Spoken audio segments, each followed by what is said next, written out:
করতে পারছি না। আমি একটা প্রোগ্রামের মধ্যে বসে ক্লাসটা নিচ্ছি, যেহেতু গত ক্লাসটা নিতে পারি নাই।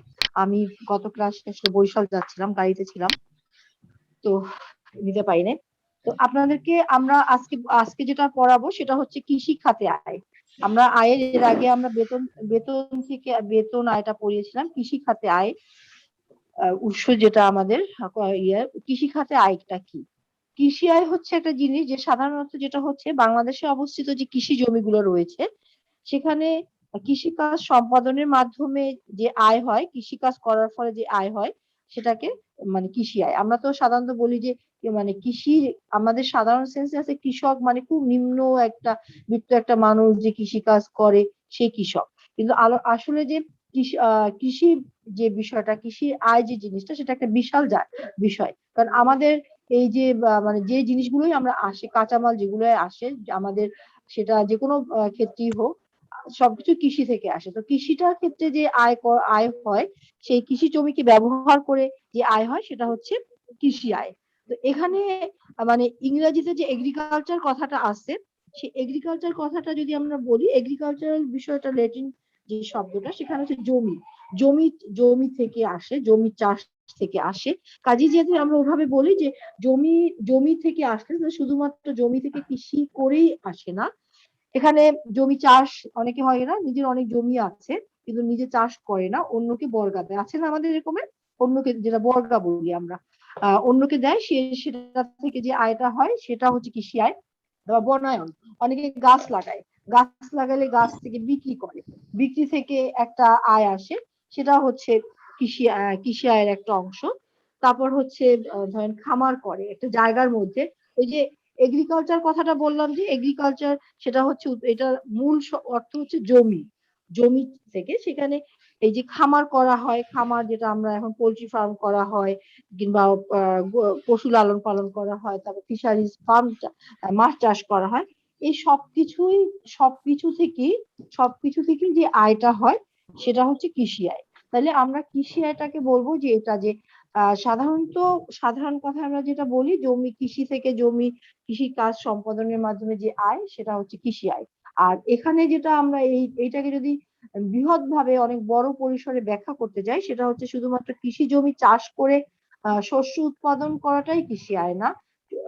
এই জমিটাকে ব্যবহার করে সেটা বিভিন্ন ভাবে ব্যবহার করা যায়। সেই ব্যবহারটা হতে পারে জমি চাষ করে আমার জমি আমি কাউকে লাগাতে দিলাম, সে সেখানে লাগায় আমাকে একটা অংশ দিল, সেটা থেকে একটা আয় হতে পারে। বনায়ন করে গাছ লাগিয়ে গাছ লাগাতে পারি, সেটা একটা সময় বিক্রি করতে পারি, কিংবা ফলের বাগান হতে পারে, তারপর হতে পারে পশুপালন, মাছ চাষ। তো এই সবগুলো থেকে যে আয়টা আসে সেটাই হচ্ছে কৃষি আয়। তো কৃষি আয়টা কি আমরা ক্লিয়ার যে কৃষি আয়টা কি? তো এই তাহলে আমরা এইটাকে খুব একদম ভেঙে ভেঙে যদি আমরা লিখি, যদি ধরেন আপনাদের কোশ্চেন আসে কৃষি আয়টা কি, এটা হচ্ছে একদম জেনারেলি। এখন আমরা যদি এটাকে একদম আলাদা আলাদা করে লিখতে যাই, তাহলে আমরা বলতে পারি যে চাষাবাদ দ্বারা যে অর্জিত আয়, কৃষি ভূমি হতে যে ফল ফলাদি যেটা উৎপাদন হয় সেটা বাজারজাতকরণ মানে বাজারে বিক্রির মাধ্যমে যে আয়টা হয়, প্রক্রিয়াজাতকরণের মাধ্যমে যে আয় হয়। তারপরে কিংবা এরকমের যে কোনো মেয়াদে যাকে জমি চাষ করতে দেওয়া হয়, ভোগ দখলের অধিকার দেওয়া হয়, সেখান থেকে যে আয়টা হয়। কিংবা উৎপাদিত যে পণ্য, সেই পণ্য বিক্রয় মানে বিক্রয়ের জন্য। আচ্ছা, কারো বোধহয় হেডফোনের সমস্যা, প্লিজ একটু মিউট করেন।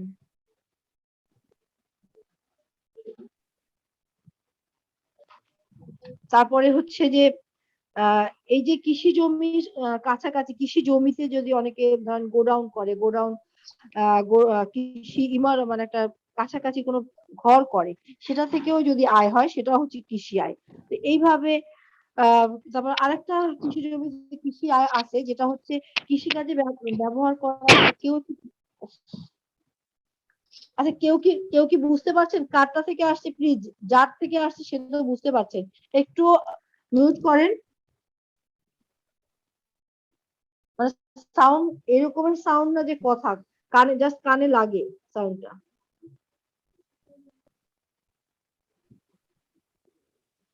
আরেকটা হচ্ছে যে আমরা যে কৃষি কাজে যে ব্যবহার করি যে যন্ত্রপাতি, ধরেন ট্রাক্টর হতে পারে, অনেক অনেক আধুনিক যন্ত্রপাতি রয়েছে।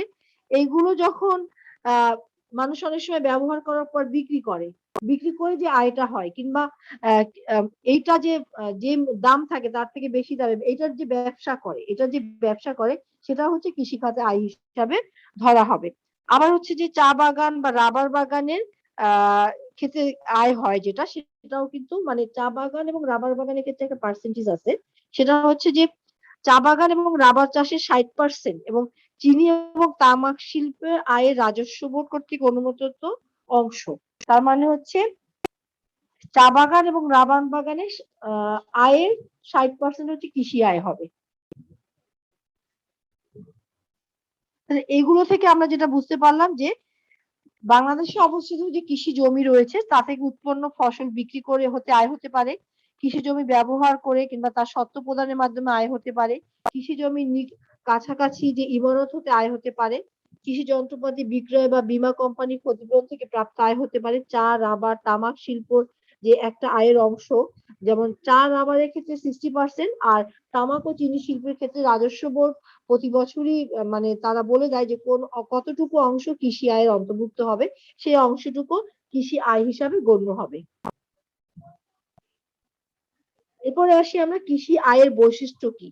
এই ডেফিনেশন থেকে কিন্তু আমরা বৈশিষ্ট্য বের করে নিব। এই কৃষি আয়টা যেমন কৃষি আয় কি, এটা যেমন হচ্ছে আমাদের আয়কর অধ্যাদেশের সেকশন 2 সাবসেকশন 1 এ আছে। এর বৈশিষ্ট্যটাও আমরা সেকশন 2 সাবসেকশন 1 থেকে আমরা করতে পারবো। সেখানে বৈশিষ্ট্য হচ্ছে যে কৃষি আয়ের যে জমিটা সেটা অবশ্যই বাংলাদেশে অবস্থিত হতে হবে, অন্য কোনো দেশের কৃষি আয় থেকে সেটা হবে না। তার মানে হচ্ছে কৃষি জমিটাকে অবশ্যই বাংলাদেশে অবস্থিত হতে হবে। চাষাবাদের মাধ্যমে যেটা আমরা বলি সেটা হচ্ছে কৃষি জমিতে কৃষি আয় কৃষিকাজে ব্যবহৃত জমি থেকে আয় হতে হবে। কিছু জমি আছে ইন্ডাস্ট্রিয়াল ক্ষেত্রে ব্যবহার করা হয়, সেটার আয় কিন্তু কৃষি আয় না। কৃষিকাজে ব্যবহৃত যে জমি সেটা থেকে চাষাবাদের ক্ষেত্রে সেটা থেকে যে চাষাবাদ করে যে আয়টা হবে সেটা হচ্ছে কৃষি আয়। আরেকটা বলছি যে এটা আরেকটা বৈশিষ্ট্য হচ্ছে বাজারজাতকরণ, যেটা বলেছিলাম যে বাজারজাতকরণ হচ্ছে যে কৃষি আয় থেকে কিংবা কৃষি জমি হতে যে উৎপন্ন ফসল, এটা স্বাভাবিক প্রক্রিয়াকরণের মাধ্যমে মানে বাজারজাত করলে, যেমন ধানটা আমরা উৎপাদন করা হয়, এটা প্রক্রিয়াকরণ কি হয়, এটা হয় চাল বানানো হয়, সেটাকে চাল বিক্রি করে, কেউ ধানও বিক্রি করে, সেটা থেকেও কৃষি আয় হবে। আবার যে কেউ সেটা থেকে চাল বানিয়ে বিক্রি করে সেটাকেও কৃষি আয় হিসাবে গণ্য করা হবে। এটাকে বলা হয় মানে কৃষি আয়ের যে উৎপন্ন ফসলের স্বাভাবিক প্রক্রিয়াকরণ। বিক্রয় আরেকটা বৈশিষ্ট্য হচ্ছে বিক্রয়, কৃষি জমি হতে উৎপাদিত ফসল বিক্রয় করে আয় প্রাপ্ত হতে হবে, বিক্রয় করে আয়টা প্রাপ্ত হতে হবে। তারপরে যেটা বললাম যে কৃষি জমির কাছের সন্নিকটস্থ কৃষি জমির কাছে অন্যান্য ভূমি এবং ইমারত হতে যে অর্জিত আয় সেটাও কৃষি আয় হিসাবে গণ্য হবে। আংশিক আয় এবং আংশিক অকৃষি কার্য দ্বারা অর্জিত আয়, যেটা আংশিক আয় যেটা কোনটা বুঝালাম আমরা, রাবার এবং চা শিল্পের ক্ষেত্রে 60% সেটা তাহলে আংশিক আয়, কারণ 40% কিন্তু থেকে যাচ্ছে। আর তামাক এবং চিনি শিল্পের ক্ষেত্রে প্রতি বছর কিংবা রাজস্ব বোর্ড যখন যেভাবে যত পার্সেন্টেজ অনুমোদন দিবে সেটাই হচ্ছে কৃষি আয়। তাহলে এটা হচ্ছে আংশিক আয়, বৈশিষ্ট্যের মধ্যে আংশিক আয় রয়েছে। কৃষি যন্ত্রপাতি কি করি আমরা, বিক্রয় করে, যেটা বলেছি কৃষি যন্ত্রপাতি যদি বিক্রয় করা হয়, কৃষিকাজে ব্যবহৃত যে কলকাবজা যন্ত্রপাতি হ্রাসকৃত মূল্য অপেক্ষা মানে কম মূল্য অপেক্ষা বেশি মূল্যে যেটা লাভ করে বিক্রি করা হয়। আমি ধরেন একটা ট্রাক্টর কিনলাম 10,000 টাকা, আমি কাউকে বিক্রি করলাম বা 15,000 টাকা, এখানে আমার 5,000 টাকা লাভ হয়েছে। এই যে হ্রাসকৃত মূল্য থেকে মানে অধিক মূল্যে বিক্রয় করাটাকে হচ্ছে কৃষি আয় হিসাবে যাবে। আবার যেটা ব্যবহার সত্ত্ব প্রদান করা, ব্যবহার সত্ত্ব মানে হচ্ছে আমার জমি, যেটা আমরা একদম আমাদের লোকাল ল্যাঙ্গুয়েজে বলি বর্গা চাষ, বর্গা দেই, একজনের জমি আরেকজনকে চাষ করতে যাই, সেটাই হচ্ছে যে আমরা যদি বইয়ের ভাষায় বলি কিংবা আমরা যখন লিখবো তখন সেখানে লিখবো যে ব্যবহার সত্ত্ব প্রদান। ব্যবহার সত্ত্ব মানে ব্যবহার করার জন্য সত্ত্ব প্রদান করা হয়। কৃষি জমি ব্যবহার সত্ত্ব প্রদানের মাধ্যমে আয় অর্জিত হতে হবে, মানে ব্যবহার সত্ত্ব করে যদি আমার আয় হয়, আমি ধরেন আমার একটা জমি পড়ে আছে, আমি নিজে চাষ করব না, আমি একজনকে সেই জমিটা একটা সময়ের জন্য, একটা সিজনের জন্য ভাড়া দিলাম, ধরেন ধান চাষের সিজনটা ভাড়া দিলাম, বর্গা দিলাম যে এই সিজনে সে জমির পরিমাণের উপর নির্ভর করে কত টাকা হবে সেটা আসবে। তো যদি আমি ছোট করে মানে বোঝার জন্য যদি বলি, আমি তাকে 60,000 টাকা সে আমাকে দিল, এই যে আমি ব্যবহার করার জন্য তাকে তার কাছে যে 60,000 টাকা নিলাম, সেটাই হচ্ছে আমার আয়। এরপর ওই 60,000 টাকার উপর তার আহ কোথায় কি হবে কিংবা সে কত টাকা আয় করবে সেটা কিন্তু আমার দেখার বিষয় না। দেখা গেল 60,000 টাকা দিয়ে আমি তাকে দিয়েছি, তার হচ্ছে আয় হচ্ছে আরো অনেক বেশি, কিন্তু ওইটা কিন্তু আমার দেখার বিষয় না। কিংবা আমার ক্ষেত্রে আমার আয়ের ক্ষেত্রে ওটা গণনারও বিষয় থাকবে না। আমার গণনার বিষয় থাকবে আমি অন্যকে ব্যবহার সত্ত্ব প্রদান করে যে টাকাটা আয় করেছি, সেটাই হচ্ছে আমার জন্য কৃষি আয়। আর যে কৃষক যেটা আয় করবে সেটা একদমই তার পার্সন, আলাদা পার্সন।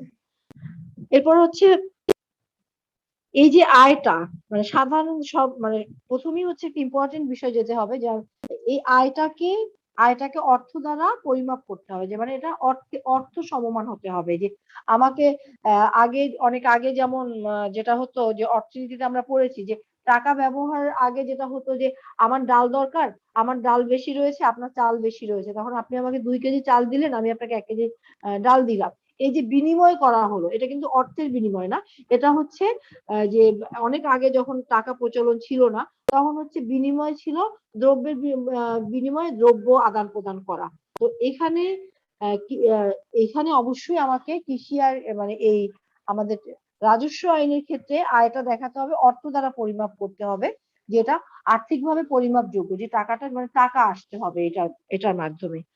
তারপরে কৃষিকাজে অনেক সময় আমি যেটা আপনাদেরকে একটা বলেছিলাম যে বীমা, মানে বীমা থেকে যেটা হয়, বীমার বিষয়টা এরকমের যে যদি কৃষিকাজে যে ব্যবহার করা হয় কলকাবজা যন্ত্রপাতি, এটা যখন বীমা করা, যদি ক্ষতিগ্রস্ত হই কোনো কারণে ক্ষতিগ্রস্ত, কারণ কৃষিকাজের জিনিসপত্র বলতেই আমরা শুধু যদি কোদাল কাস্তে কিংবা লাঙল এটা বুঝি তা না। এখন কিন্তু কৃষিকাজে অনেক স্মার্ট, অনেক অনেক বেশি স্মার্ট স্মার্ট যন্ত্রপাতি ব্যবহার হচ্ছে, তাই না?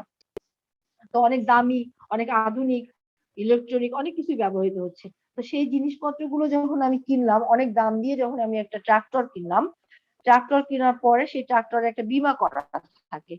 বীমা করার পরে দেখা গেল বীমায় যে কন্ডিশন গুলো থাকে যে এটা যদি নষ্ট হয় সেক্ষেত্রে বীমা ক্ষতিপূরণ দিবে। তো ওই যে ক্ষতিপূরণটা আমি পেলাম, সেটাও কিন্তু বীমার থেকে ক্ষতিপূরণটা পাওয়া কৃষি আয়ের মধ্যে অন্তর্ভুক্ত হবে। তাহলে কৃষি আয়ের যে বৈশিষ্ট্যগুলো বললাম, এগুলো কি আপনারা বুঝতে পারছেন? কেউ একজন আনমিউট করে বলেন, কিংবা যার যার বলতে কেউ যদি না বুঝেন তাও বলেন।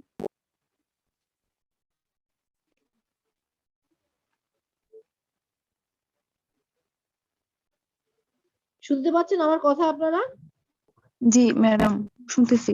হ্যাঁ, আপনারা কি বৈশিষ্ট্যগুলো বুঝতে পারছেন? জি ম্যাডাম। নাকি আমি জি বৈশিষ্ট্য আরেকবার বলবো? আচ্ছা ম্যাডাম, আপনি যে জমি, ভালো হয়, কারণ কেটে কেটে আসছিল একটু শুরু দিয়ে। আচ্ছা, আরেকজন কি বলছেন বলেন। আচ্ছা ম্যাম, আপনি যে জমি ব্যবহার করার কথা বলেছিলেন, 60,000 জমি টাকা কি একজনকে মানে একজন থেকে নিয়ে সে জমিটা বন্ধক ব্যবহার করতে বন্ধক, হ্যাঁ। পারবে, এটা কি কয়েক বছরের হুম, জন্য নাকি 1 বছর বন্ধক রাখা? এটা এটা তো আমি ইজারা একটা নাকি উদাহরণ ইজারা দিলাম। বলে যে টাকা? এটা এটা এটা হ্যাঁ। আমরা বর্গাটাকে মানে আমরা ইনকাম বছরে, তাই না? তাহলে আমরা বছর হিসাবই করি, বছরে যেহেতু আমরা বছর হিসাবই করি, আর এটা ডিপেন্ড করে হচ্ছে আপনাকে কে, আমার জমি আমি তাকে যাকে বর্গা দিচ্ছি কিংবা বন্ধক দিচ্ছি, শর্ত প্রদান করছি, তার সাথে আমার ডিটটা কি হলো। আমি তার সাথে যদি 3 বছরের কন্ট্রাক্ট করি, যদি 3 বছরের কন্ট্রাক্টে সে আমাকে 60,000 টাকা দেয়, তাহলে প্রতি বছরে আমি আয় করলাম কত, 20,000 টাকা। তখন আমাকে ওভাবেই চিন্তা করতে হবে। 3 বছর পর আমি আমার জমিটা নিয়ে ফেলতে পারবো তার থেকে, আর টাকাটা এটা কি তো তার পরিশোধ হয়ে যাবে? ডিপেন্ড করতেছে আপনার সাথে তার কন্ট্রাক্টটা কি, আপনি তার সাথে কি ডিল করছেন। ধরুন আপনার সাথে আমি আমার একটা জায়গা আপনাকে দিব, আমি তো মৌখিক ভাবে দিব না আপনাকে, তাই না? আপনার সাথে আমার একটা ডকুমেন্টস হবে, ডকুমেন্টস আমার লেখা থাকবে এত থেকে এত দিনের জন্য আপনার কাছে আমার দেয়া হলো। তো সেখানেই তো আমি নির্দিষ্ট করে দিচ্ছি যে আপনাকে আমি 1 বছরের জন্য দিলাম বা 3 বছরের জন্য দিলাম।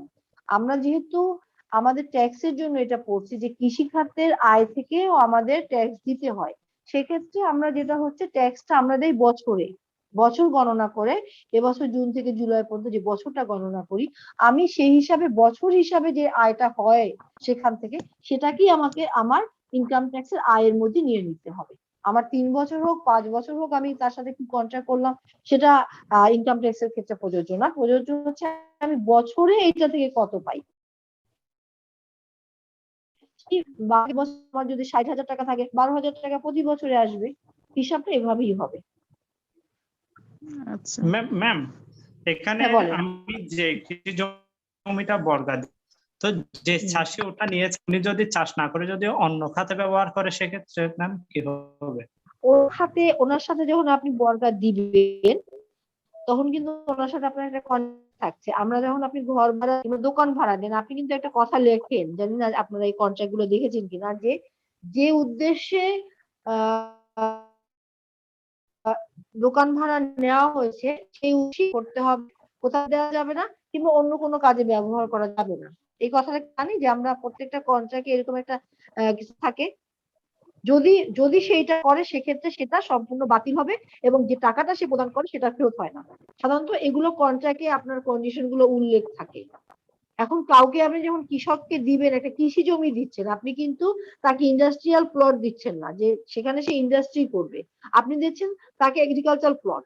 তো সেখানে সে কি করবে? কৃষিই করবে, ওখানে কি অন্য কিছু করার আছে? এখন আপনি তাকে নির্ধারণ করে দিতে পারবেন না যে আপনি তাকে চাল দিবেন না ডাল দিবেন। ম্যাম এখন দেখা যাচ্ছে আমি যে কৃষি জমিটা ওনাকে লিজ দিলাম, উনি 1 বছর ওটাতে চাষ করলো, এরপর ওনার অন্যান্য জমিতে চাষ করার জন্য যে কৃষি যন্ত্রপাতি গুলা ব্যবহার করে ওগুলা এনে আমার জমিতে এনে রাখতেছে, ওই জন্যই আমার জমিটা উনি ব্যবহার করতেছে। সেই ক্ষেত্রে ম্যাম এটা হচ্ছে তাহলে কৃষি যন্ত্রপাতি উনি এনে রাখছে আপনার কাছে, যদি মানে আমরা স্পেসিফিক পারফরমেন্সের বিষয় যদি স্পেসিফিক কি করবে যদি আপনার লেখা থাকে যে আমি ধান চাষ করব, তাহলে সে ধান চাষ করবে। সেক্ষেত্রে আপনার কিন্তু তার চাষের ক্ষেত্রে চাষ কত টাকার করছে কি করছে সেটা নিয়ে কিন্তু আপনার হেডেক না, আপনি তাকে দিচ্ছেন। আর আপনি যদি যেটা বলছেন সেটা হচ্ছে ব্রিচ অফ কন্ট্রাক্ট, সেটা তো কন্ট্রাক্টের বিষয়ে চলে যাবে, সেটা তো আয়ের এই রাজস্ব এর ক্ষেত্রে ম্যাম এটা পড়বে না, সেক্ষেত্রে তাই ওটা না? কি কৃষি জমি বর্গা হিসাব হবে নাকি ইন্ডাস্ট্রিয়াল ল্যান্ড? না, industrial কেন হবে? আপনি তো তাকে কৃষি হিসাবেই দিয়েছেন, তাই না? কৃষি কাজ করবে। ইন্ডাস্ট্রিয়াল জমিতে কি কখনো কৃষি হয়? ম্যাম ইন্ডাস্ট্রিয়াল প্লট কিন্তু আলাদাই থাকে। এটাকে জটিল করছেন কেন? খুব সিম্পল একটা বিষয়। যদি আপনার সাথে চুক্তিতে আপনাকে বলা হয় যে সে ধান চাষ করবে কিংবা সেটা চাষাবাদের জন্য ব্যবহার করা হবে, ধান চাষ তো স্পেসিফিক ভাবে না, চাষাবাদের জন্য ব্যবহার করা হবে, সেটার জন্য সে চাষাবাদ না করে সেটা ডিপেন্ডস তার কাছে হবে। কিন্তু সেখানে যদি আপনার ধান মানে যদি ইলিগাল আফিম চাষ করে তখন কিন্তু আপনি বাধা দিতে পারবেন যে আফিম চাষ জন্য আপনি তাকে দেন নাই, কিন্তু সেখানে ধানের জায়গায় সে মরিচ চাষ করলো, সেখানে সে গম চাষ করলো, সেটা কিন্তু বিষয় না।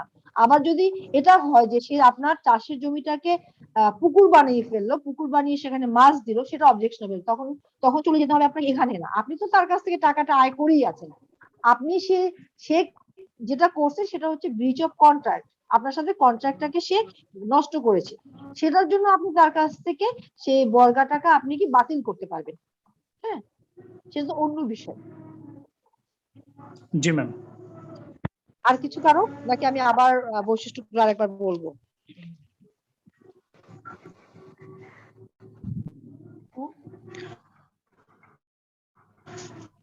যদি না হয় তাহলে আমি অন্য জায়গায় চলে যাচ্ছি।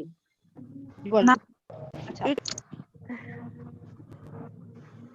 ম্যাম এখানে চা রাবার তামাক চিনি এগুলোর উপর সরাসরি নিজে ভূমি হতো দরকারে, এখানে 60%, কিন্তু ধানের উপর বা এটা হয় না কেন? এটা আমাদের রাষ্ট্র নিয়োগ বলবে, কারণ এখানে স্পষ্ট করেই বলা আছে চা বাগান আর রাবার চাষের ক্ষেত্রে 60%, এবং যেটা হচ্ছে অন্যান্য যেটা বললাম আমরা তামাক এবং চিনি, সেক্ষেত্রে রাজস্ব বোর্ড নির্ধারণ করে দেয় যে কত পার্সেন্ট কৃষি আয়ের উপরে যাবে। ম্যাডাম এটা কি 60% নির্ধারণ করা? হ্যাঁ, ইয়ার ক্ষেত্রে চা বাগান এবং রাবারের ক্ষেত্রে, চা এবং রাবারের ক্ষেত্রে 60% ও, নির্ধারণ করা। ওই যে মালিক সরাসরি নিজের জমি থেকে নিজের ভূমি থেকে উৎপাদন করলে সেখানে 60% হয়। এখন অনেক মালিক আছে যার জমির মধ্যে ধান করে, সেখানেও 60% হবে না। না, এই এটা তো এই ধান জিনিসটা হবে, জানার- ধান আসবে কিভাবে? চায়ের জমিতে তো ধান আসবে না, তাই না? চায়ের জমিতে কি মানে ধান নিজের আসবে? জমি, না, ওটা আপনি আলাদা আলাদা জমি করতে হয়। চায়ের জন্য তো একদম আলাদা জমি। চায়ের বাগানে কিন্তু ধান হয় না। আবার ও রাবার আচ্ছা। বাগানে কিন্তু আপনারা যদি দেখেন, আপনাদের চায়ের জন্য একটা নির্দিষ্ট পরিমাণ আর্দ্রতা দরকার, নির্দিষ্ট পরিমাণ উঁচু ভূমি দরকার। চায়ের বাগানের চা বাগান করার যে বৈশিষ্ট্যগুলো, চা উৎপাদিত হবে যে সব জায়গায়, সেই জমি গুলো কিন্তু একদমই আলাদা। রাবার বাগানের জমি কিন্তু একদমই আলাদা। যে রাবার বাগানে চা হবে না, চায়ের বাগানেও রাবার হবে না। তো যেহেতু এটা আমরা ওইভাবে বুঝতে পারি যে যেহেতু এটা একদম একটা দেশের, রাষ্ট্রের একটা বড় রাজস্ব আসে চা থেকে, রাবার থেকে, সেহেতু এটার উপর সরকার নীতি নির্ধারকরাই নির্দিষ্ট করে দিয়েছেন যে কত পার্সেন্ট মানে কৃষি আয় দেখানো যাবে। হ্যাঁ, এরপরে কৃষি আয়ের শ্রেণী বিভাগ আমরা যাই। কৃষি আয়ের শ্রেণী বিভাগে আমরা যদি যাই,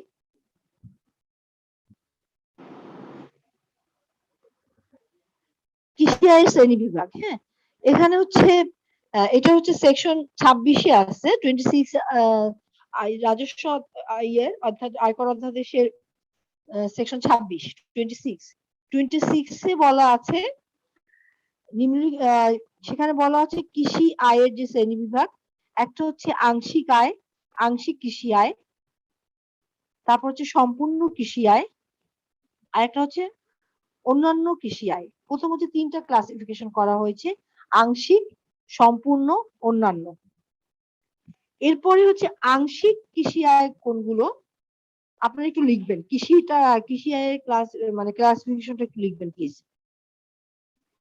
কৃষি আয় হচ্ছে 3 ভাগে, আংশিক, সম্পূর্ণ এবং অন্যান্য।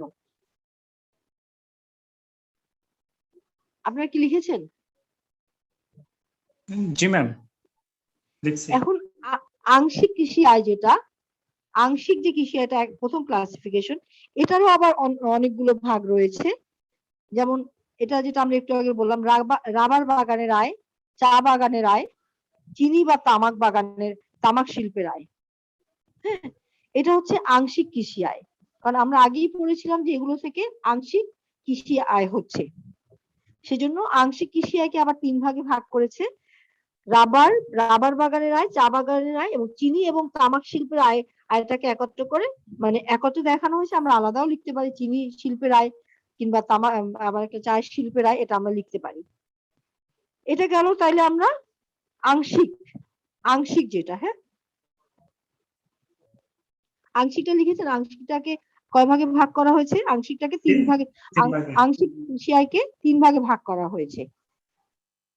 এরপরে আমরা একটু আর একটা যে অন্যান্য কৃষি আয়, এইটা বলি, এইটাকে আবার ভাগ করা হয়েছে 4 ভাগে। এরপর এর বাদ বাকি যা সেগুলো হচ্ছে সম্পূর্ণ কৃষি আয়। তাইলে আমরা অন্যান্য কৃষি আয়টাকে 4 ভাগে ভাগ করা হয়েছে। একটা হচ্ছে ফল বিক্রয়ের আয়, ফল বিক্রয়ের আয়, ফুল ও নার্সারি থেকে আয়। আমরা তো এখন অনেকেই দেখি না যে আমরা নার্সারি করছে না, অনেকের বাগান আছে না, বাগান থেকে আয় হচ্ছে না, সেটা যে ফল বিক্রয়ের আয়, ফল বিক্রি করে যে আয়টা হচ্ছে সেটা, ফুল বা নার্সারি থেকে যে আয় হচ্ছে সেটা একটা। 3 নাম্বার হচ্ছে ভোজ্য দ্রব্য মানে এটা থেকে আয় হয়ে যেটা মানে ভোজ্য দ্রব্য তৈরি করা, সেটা থেকে যে আয়।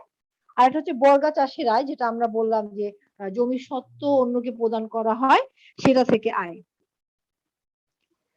আর একটু আগে যেটা আমরা একটা জিনিস, সেটা আমি আসলে একটু হয়ে গেল আমার বলা একটা জিনিস, তামাক শিল্পের আয়ের ক্ষেত্রে একটা কথা ছিল যে তামাক শিল্পের আয় যেটা আমরা বললাম যে সরকার থেকে নির্ধারণ করা হয়। এটা নির্ধারণ করার মানে ভিন্ন ভিন্ন সময় কেন নির্ধারণ করা হয়, এটা একটা কারণ আছে। তামাকের বাজার, এটা ওনারা করেন তামাকের যে বাজার মূল্যের উপরে নির্ভর করে। এটা সরকার বিভিন্ন সময় বিভিন্ন ভাবে মানে রাজস্ব বোর্ড মানে আমাদের নির্ধারণ করে থাকে। তাহলে আমরা এখানে অন্যান্য কৃষি খাতে কৃষি আয়গুলো জানলাম 4 ভাগে, ফল বিক্রয়ের মাধ্যমে, ফুল ও নার্সারি থেকে আয়, ভোজ্যদ্রব্যাদি থেকে আয়, আর বর্গা চাষের মাধ্যমে আয়। আর সম্পূর্ণ কৃষি আয় যেটা আমরা বলেছি, সম্পূর্ণ কৃষি আয় হচ্ছে যে বাংলাদেশের জমি হতে এইগুলো বাদে বাংলাদেশের কৃষি জমি হতে কৃষি কার্যের মাধ্যমে যে আয়গুলো হয় সেগুলো হচ্ছে সম্পূর্ণ কৃষি আয়। তো এইগুলোর মধ্যে আমাদের পড়বে যে জমির মাধ্যমে যে আয়গুলো করি সেগুলো, তারপর হচ্ছে কলকাবজা ব্যবহার করে যে হ্রাসকৃত মূল্য থেকে বেশি মূল্যে যেটা বিক্রি করি সেটা হবে, তারপরে হচ্ছে যেটা বীমা থেকে আয় করা হয় সেটা, এগুলো হচ্ছে মানে এই জিনিসগুলো, এবং কৃষি জমি থেকে আয়গুলো হচ্ছে সম্পূর্ণ কৃষি আয়। আর অন্যান্য কৃষি আয় তো পড়লাম আমরা, অন্যান্য কৃষি আয় কি। আর আংশিক কৃষি আয়ের জন্য হচ্ছে সেকশন 26 সাবসেকশন 2 আর সাবসেকশন 3, এটা হচ্ছে আংশিক কৃষি আয়। সম্পূর্ণ কৃষি আয় হচ্ছে সেকশন 21, সম্পূর্ণ কৃষি আয় হচ্ছে সেকশন 21 আর সেকশন 19 সাবসেকশন 17 আর সাবসেকশন 19 সাবসেকশন 19। তাহলে আমরা কৃষি শ্রেণী বিভাগটাও পড়লাম। ম্যাম একটু রিপিট করবেন কি বলেছেন? আমরা আমি সেকশন গুলো পড়েছি, আপনারা যখন দেখবেন যে সেকশন গুলো আমি আজকে আপনাদেরকে যেখান থেকে পড়িয়েছি ওটা ছবি তুলে পাঠিয়ে দিচ্ছি, ওখানে সেকশন গুলো উল্লেখ আছে। হ্যাঁ, আমি দিয়ে দিচ্ছি। ম্যাডাম পান চাষের আয়টা এটা কি খাতে পড়বে? এটা পানটা কি ফল না পাতা বলেন, ফল না ফুল পাতার মধ্যে পড়ছে বলেন তো? নার্সারির মধ্যে পড়ছে পান চাষ। এটা পাতা, ঠিক আছে ম্যাডাম। এখন ম্যাডাম পান চাষের তো মোটামুটি ধানের যেটা হয় এটা একটা সিজন থাকে 6 মাস পরে, একটা মানে আমরা মানে যারা চাষা ওদের থেকে একটা টাকা নিই, মানে যেটা লাগে বলে আর কি। তো পান চাষের ক্ষেত্রে এটা কোন ধরনের কোন ম্যাডাম সিস্টেম আছে কি? মানে আপনার কি পান বাগান আছে আগে সেটা বলেন। আপনাদের কি পান বাগান আছে আপনার? জি, পান বাগান আছে ম্যাডাম। আচ্ছা, সেই জন্য বলি। তাইলে এখন প্রত্যেকটা ফসলের কিন্তু একটা সিজন থাকে, তাই না? জি, প্রত্যেকটা ফসলের একটা সিজন থাকে। ধান কি সারা বছর উৎপন্ন হয়? এই বর্ষার সময় কি ধান উৎপন্ন হবে? না, অনেক জমিতে হয় না। অনেক জমিতেই হয় না। আমরা স্পেশালটাকে কখনো এক্সেপশন সেটাকে কখনো উদাহরণ হিসাবে নিব না। এখন যেমন পাহাড়িরা জুম চাষ করে, জমিতে ওরা কিছু না কিছু করে, তাই না? এটা হয়ে গেল ওই যে ওইটা হচ্ছে একটা প্রজাতির একটা দলের জন্য, কিন্তু আমরা জেনারেলি যেভাবে চাষটা করি সেটাই কিন্তু আমাদের মানে পড়ার বিষয় থাকবে কিংবা জানার বিষয় থাকে। এক্সেপশনটা কখনোই উদাহরণ হবে না। এখন আমরা যেটা হচ্ছে সাধারণত ধানের সিজন কোনটা, কিংবা আমের সিজন কোনটা, কিংবা বলেন আপনি চায়ের সিজন কোনটা। যেমন এখন বর্ষাকালে প্রচুর চা পাতা হচ্ছে, এখন দেখবেন আপনি চা পাতায় ভরা। হ্যাঁ, তো প্রত্যেকটা একটা সিজন থাকে। এখন পানের ক্ষেত্রে যে সিজনটা হচ্ছে, আমি জানি না পানের সিজন কোনটা ম্যাডাম। পানের সিজনটা ম্যাডাম এটা ম্যাডাম আসলে এটার জন্য একটা স্পেশাল পরিবেশের দরকার হয়, কিন্তু যেখানে সেখানে হয় না।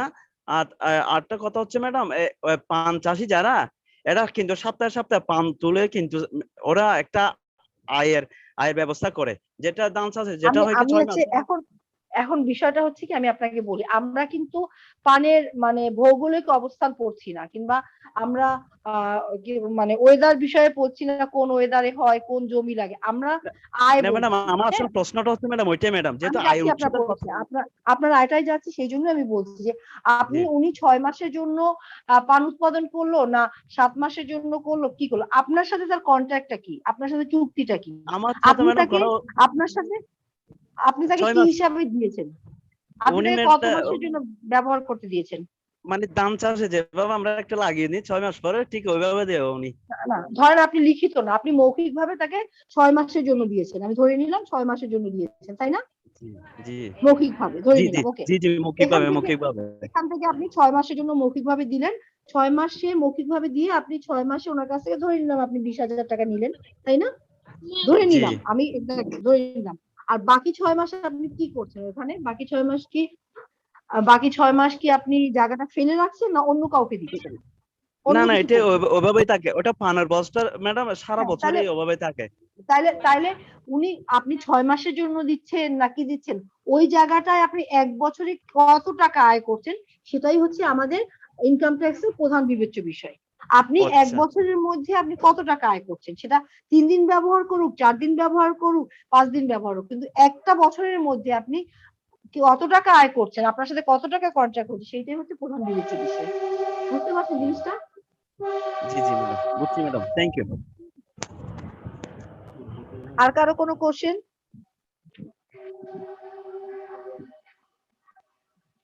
হুম,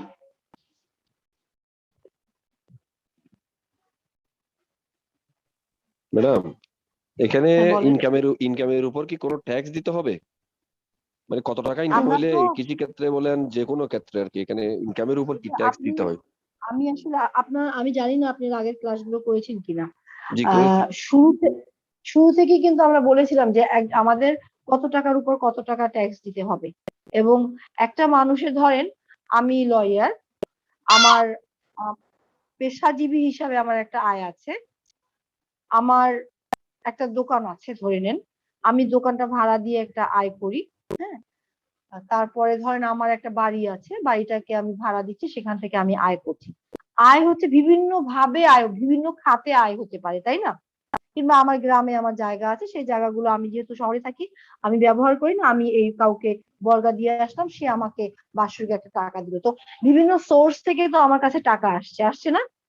এই টাকার পরিমাণটা আমার কত হবে, সেই টাকাটা কিন্তু আমরা শুরুতেই বলেছিলাম যে কত টাকা সর্বনিম্ন কত টাকা হলে আর প্রথম সর্বনিম্ন ইনকাম ট্যাক্স দিতে হবে। তো এইখানে যে আমার শুধুমাত্র কৃষি আয় থেকে আয় হলে যে ইনকাম ট্যাক্স দিতে সেটা হবে না, টোটাল আয়। কারো কারো এমন আছে যারা শুধুমাত্র কৃষি আয় থেকে কোটি কোটি টাকা আয় করেন, শুধুমাত্র তাদের ওই টাকা থেকেই আয় দিতে হবে, তাদের যদি অন্য কোনো সোর্স না থাকে আয়ের। যার যেটা সোর্স, সেই সোর্স থেকে সমষ্টিক যে টোটাল যে আয়টা হবে, সেই আয়টা আয়কর আইন অনুযায়ী যদি আপনার আয়করের মধ্যে পড়ে যায় তখনই আপনাকে আয়কর দিতে হবে। আমরা এখানে বিভিন্ন উৎস পড়ছি যে আয়ের যে 7টা উৎস রয়েছে, সেই 7টা উৎসের এর আগে আমরা পড়েছিলাম চাকরি থেকে আয়, আজকে বলছি আমরা কৃষি থেকে আয়। তো এটাও একটা আয়। একজন চাকরিজীবী মানুষের কিন্তু তার চাকরির বাইরে অনেক আয় থাকে, তার বাড়ির জায়গা থাকে, বাড়ির জায়গা থেকে আয় হতে পারে, তার একটা ঘর থাকতে পারে সেটা ভাড়া দিতে পারে, তার একটা দোকান থাকতে পারে ভাড়া দিতে পারে। সব আয় মিলেই কিন্তু আমাকে ইনকাম ট্যাক্স দিতে হয়, টোটাল করে দিতে হয়। ক্লিয়ার হয়েছে? জি ম্যাডাম, থ্যাংক ইউ। তারপরে আমরা যাব চাইলে এখন আমাদের যে কৃষি আয় থেকে যেটা আমরা কৃষি আয় যেটা করলাম সেটা থেকে একটা অনুমোদনযোগ্য খরচ রয়েছে। হ্যাঁ, এই যে খরচগুলো অনুমোদন করা হয় সেগুলো নিয়ে আমরা বলবো যে কৃষি কাজের যে উদ্দেশ্যে যে জমিগুলো ব্যবহার করা হয় তার উপর যে অনেক প্রকারের ভূমি উন্নয়ন কর এবং ভাড়া দিতে হয় না?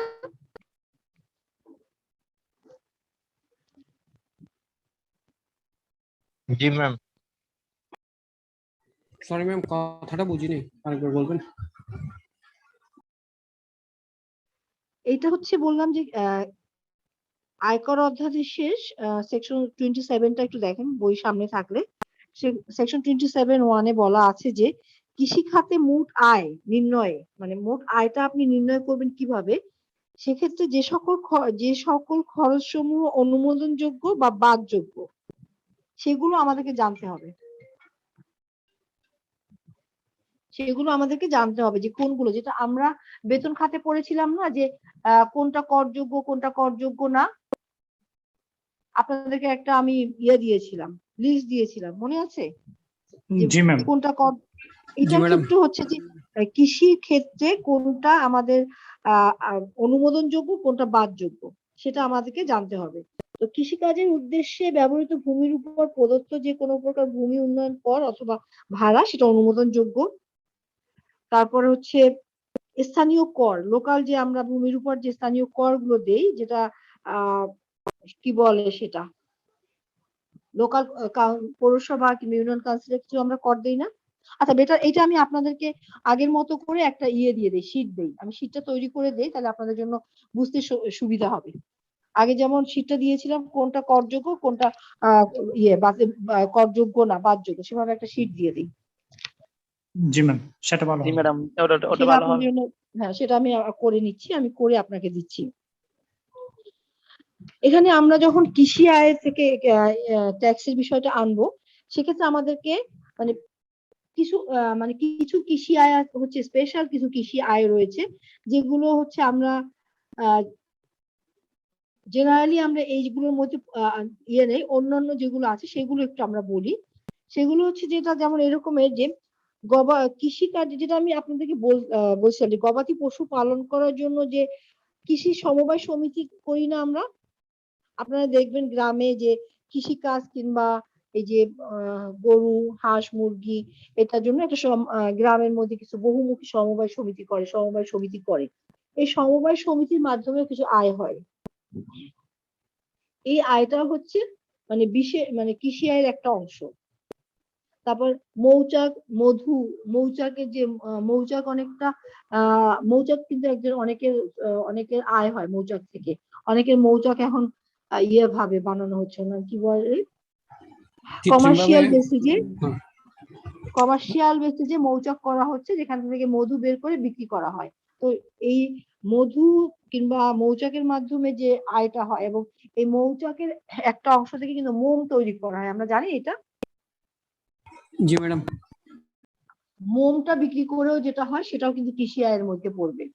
মানে এগুলো হচ্ছে মানে আমরা ডিটেলস যদি মানে ছোট ছোট কিছু জিনিস আছে যেটা একদম আমরা সাধারণত যেটা বললাম না যে কৃষি আয় বলতে আমরা সাধারণত বুঝেই থাকি যে জমিতে যে চাষাবাদ হয় সেটাই হচ্ছে কৃষি আয়, সেটা থেকে যে আয় হয় সেটা। এর বাইরে কৃষি আয় অনেকগুলো আছে, যেটা বললাম যে মৌচাকের মাধ্যমে যেটা হয়। তারপরে হাঁস মুরগি তো আগেই বলেছি, খামার ডেইরি ফার্ম এগুলো বলেছি। তারপর হচ্ছে আরগুলো আমি আপনাদেরকে আগেই ডিটেলস করিয়েছি। সেক্ষেত্রে এই দুইটাই হচ্ছে আমার নতুন মাথায় আসলো, যেটা হচ্ছে যে আমরা সমবায় সমিতি করা হয় সেটা থেকে একটা আয় হয়, এবং সেটা হচ্ছে আর হচ্ছে মৌচাক, এরকম ছোট ছোট অনেকগুলো। আবার আছে যে তাল গাছ। আচ্ছা, তাল গাছের, হ্যাঁ বলেন। ম্যাম, সমবায় সমিতি গুলা কিভাবে আয় করে একটু ধারণা দেবেন? সমবায় সমিতির মাধ্যমে আয় করে কিভাবে? সমবায় সমিতি হচ্ছে যে আপনারা এই যে ছোট ছোট লোন গুলো নেয় না, ধরেন সমবায় সমিতি করবে কয়েকজনে মিলে একটা সমবায় সমিতি করলো না, সমবায় সমিতির মাধ্যমে আমি আমি 10টা মুরগি কিনবো, সমবায় থেকে আমি টাকা নিলাম, টাকা নিলে ওই টাকাটা আমি দিচ্ছি। ওখানে কিন্তু প্রত্যেকটা লোনের ক্ষেত্রে কিন্তু একটা ছোট ইন্টারেস্ট আছে। আপনি সেটা ব্যাংকিং ক্ষেত্রে যান, কিংবা ফিনান্সিয়াল ইনস্টিটিউশন অন্য জায়গায় যান, কিংবা আপনি ছোট ছোট যে এনজিওর মাধ্যমে যে লোন গুলো দেওয়া হয়, প্রত্যেকটা জায়গায় কিন্তু আছে, ওর নাম কি বলে, ইন্টারেস্ট রয়েছে, তাই না? তো এই সমবায় সমিতির মাধ্যমে যে কাজগুলো করা হয়, প্রত্যেকটা সমবায় সমিতির মাধ্যমে সমবায় সমিতির একটা আয় থাকে। আর সমবায় সমিতি যখন আপনি রেজিস্ট্রেশন করবেন তখন কিন্তু আয় ব্যয়ের একটা খাত দেখাতে হয়। তাহলে এই সমবায় সমিতি ধরেন গরু চাষিদের সমবায় সমিতি, কিংবা পোল্ট্রি ফার্ম সমবায় সমিতি আমরা দেখি না, পোল্ট্রি ফার্মের সমবায় সমিতি। এই সমবায় সমিতি তারা বিভিন্ন যাদের ক্যাপিটাল নাই তাদেরকে টাকা দিয়ে ক্যাপিটাল হাঁস মুরগি পালনে সহায়তা করে, কিংবা কাউকে গরু কিনে দিতে সহায়তা করে। এইটা করে যে এটা আয় হয়, এই সমবায় সমিতির মাধ্যমে এই আয়টাই হচ্ছে সমবায় মানে বহুমুখী কৃষি সমবায় সমিতি আয়, এবং এটাই হচ্ছে এই আয়টা কৃষি আয়ের মধ্যে চলে যাবে। জি ম্যাম, বুঝতে পারছি।